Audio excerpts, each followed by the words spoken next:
Hay, magandang umaga sa inyo mga kasawi. Kamusta na po kayong lahat? Naway nasa mabuti kayong kalagayan. At mag-iingat kayo mga kasawi. Ang ganda ng ating tatalakay ngayon at makaka-relate nito ay mga sinauna noon at versus sa ngayon mga kasawi. At alam ko na lahat tayo ay makaka-relate sa topic na ito mga kasawi. Ano ang tatlong pagkakaiba ng lalaki noon na mas marami ang nagluloko versus ngayon babae naman ang maraming nagluloko mga kasawi? Ang una noon mga kasawi ay ang lalaki ay walang gadget. Ang mga kalalakihan kasi noon mga kasawi, alam nyo ba, ay wala silang mga gadget, kaya ang mga babae naman ay merong gadget sa ngayon. Ang lalaki muna tayo mga kasawi. Ang lalaki kasi noon talaga mga kasawi is sila yung mga gala, sila talaga yung mahilig na kung saan sila pumupunta. Kaya ending lalo kapag malayo ang kanilang trabaho, alam nyo ba, ang lalaki talaga ang nagluloko. Kumbaga tanyaga na maritisan lang na talaga ang marites na nagsasabi noon na chismis na, uy, alam mo ba, nakita mo ba si paring Lando? Uy, alam mo ba, nakita mo ba si pare? Nakita ko na may kasama siya. Ayan, noon. Kaya ang mga lalaki itanyag talaga na nagluloko noon kasi dahil sa usap-usapan at nakikita kahit na walang gadget noon, mga kasabi. Kumbaga dahil sa mga bibig at mga chismis ng mga kapitbahay na nakikita.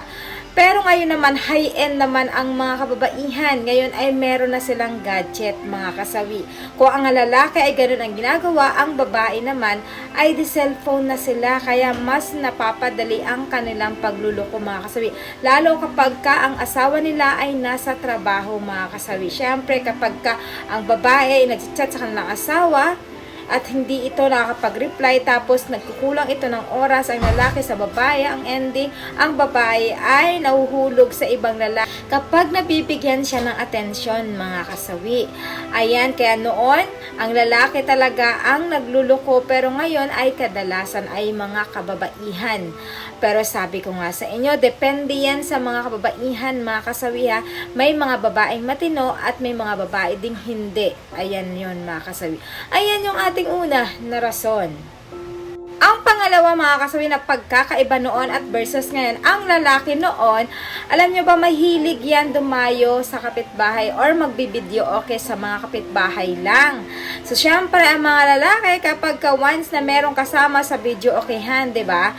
Minsan ay nahuhulog sila or alam nyo na mga kalalakihan kapag nakakita ng mga babae yan talaga noon at kakanta-kanta ay humahanga na sila, kaya minsan ay nahuhulog sila, mga kasawi, at ang ending ay nagkakaroon sila ng babae. Pero versus ngayon sa mga kababaihan naman ay mas high-ends ito, mga kasawi. Kasi kung ang lalaki dati noon ay nagbibideo okay lang sa kapitbahay, ang babae ay high-ends na kasi sila ay sumasama na sa mga gimmick ng barkada kagaya ng pag-rides, camping at saan pa, mga kasawi. Kaya kahit hindi nila kasama ang kanilang asawa ay okay lang sa kanila kasi meron naman sila mga call of friends na tinatawag kung saan-saan sila gumagala. Ang ending ay nade-develop sila sa mga kanilang nakakasama, mga kasawi. Kaya kung mapapansin nyo, mas maraming babae ang nagluloko sa henerasyon ngayon kumpara sa noon. Marami na talagang mga temptation ngayon sa mga kababaihan, lalo pag mga mahilig sa gimmick ang isang babae, mahilig sa inuman ang babae, mga kasawi, hindi na nila alam kung ano ang nagagawa nila. Lalo kapag kaudlot ng mga barkada, ayan, biruan, nakakalimutan na nila minsan na taken na pala sila. Kaya minsan ay nade-develop ito at nauuwi sa pagluloko nila, mga kasawi. At take note ha, like ko sinasabi, baka mabash tayo, mga kasawi. Hindi naman sa nila lahat na ganito yung mga kababaihan, mga ilan na babae talaga na mahilig gumala at gumimi kasama ang kaibigan, kaya ang ending ay napapasama din ito, mga kasawi. Ayan yung ating pangalawa na versus noon at ngayon, mga kasawi. Ang pangatlo naman, mga kasawi, versus noon at ngayon, ang mga kalalakihan noon, alam nyo ba, sulat lang ang pinapadala sa mga kanilang nagugustuhan na babae. So, kung hindi ito nauuso dati na love letter na, kunwari hindi nag-reply ang mga babae na kanilang ginugusto ng mga kalalakihan noon, ay ibig sabihin walang response ito kung hindi pa kasi sila pumupunta sa kanilang tahanan para lang mag-anod nila makasawi ng kanilang kagustuhan, ay hindi rin nangyayari. So, syempre, hindi pa kasi high-tech. Hindi kagaya ng mga babae ngayon, mga kasawi, na sobrang high-tech na. Pwede na silang sa magitan ng cellphone, pwede silang tumawag, pwede mag-text at mag-video call pa yan, mga kasawi. Napakabilis ng social media ngayon, mga kasawi, di ba? Kaya mga babae, kapag may high-end call na kaagad sa mga kalalakihan yan, tapos sa develop, nagtatawagan na hanggang sa namalaya nila ay meron na pala itong relasyon at nade-develop na ito sa kanilang mga ka-chat and call and video call, mga kasawi.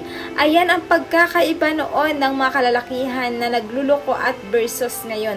Sobrang high-tech na ngayon, mga kasawi. Kahit isang text lang, isang video call lang, text lang, isang video call lang, at isang chat lang ng mga kababaihan na pwede ba tayong kumita sa ganito, ganyan. Siyempre, mga lalaki, sino bang hindi mag-game na game sa ganito? Naku, ang babae na ang nagyayaya para sa kanila. Sino ba ang lalaki na makakatanggi sa mga kababaihan? Kaya kung mapapansin mo, mas maraming babae ngayon ang nagluloko kumpara sa mga kalalakihan. So, ayan, mga kasawi.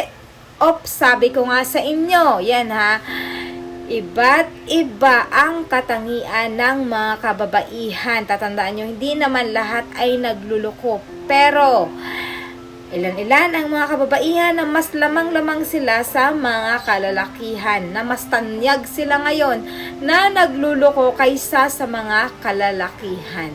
Ayan yung ating pangatlo na versus noon at ngayon. At syempre, mga kasawi, hindi pwedeng wala tayong advice sa topic na ito, mga kasawi. Syempre, sa mga kababaihan, lagi niyong tatandaan kapag once na taken na kayo.